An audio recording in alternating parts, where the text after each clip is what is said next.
नमस्कार विद्यार्थी मित्रांनो, स्वागत आहे तुम्हा सर्वांचं प्रिपेअरिंग ब्राईट स्टडी या आपल्या एज्युकेशनल यूट्यूब चॅनलमध्ये. मित्रांनो, आदिवासी विकास विभाग भरतीचे आज पेपर झालेला आहे 28 जुलै रोजी. तर फर्स्ट शिफ्टमध्ये कशा प्रकारचे प्रश्न परीक्षेमध्ये आलेले होते ते या व्हिडिओच्या माध्यमातून आपण पाहूया, जेणेकरून एक अंदाज येईल की तुम्हाला परीक्षेमध्ये कशा प्रकारचे प्रश्न विचारल्या जात आहेत. तर पहा, यामध्ये एक प्रश्न होता, हिंदू एक जगण्याची समृद्ध अडगळ हे पुस्तक कोणाचे आहे?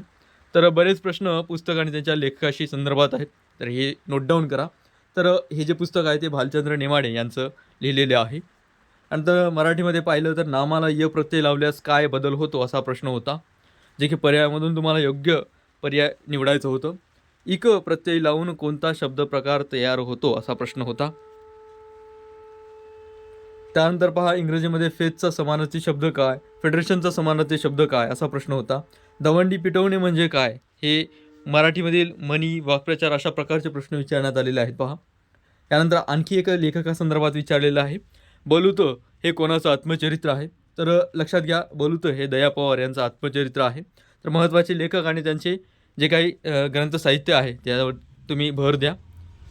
द्राक्षांचा राजा कोणता असा एक प्रश्न विचारलेला होता, जो की पर्यायामधून तुम्हाला योग्य पर्याय निवडायचं होतं.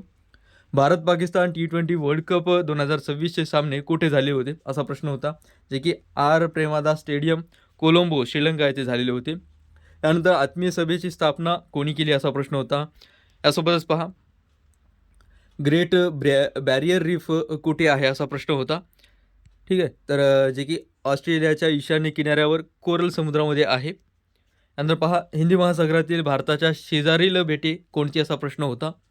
त्यानंतर मिनी घटनादुरुस्ती कोणती असा प्रश्न होता, ज्याचं योग्य उत्तर आहे 42वी घटनादुरुस्ती 1976ला झाली होती, त्यास मिनी घटनादुरुस्ती असं सुद्धा म्हणतात. ठीक आहे.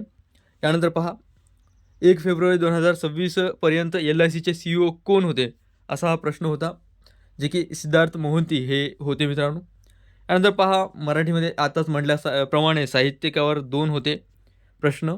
त्यानंतर नाम, समानार्थी विरुद्धार्थी शब्द, म्हणी, प्राण्यांचे आवाज आणि त्यांची पिल्ले यावरती प्रश्न होते.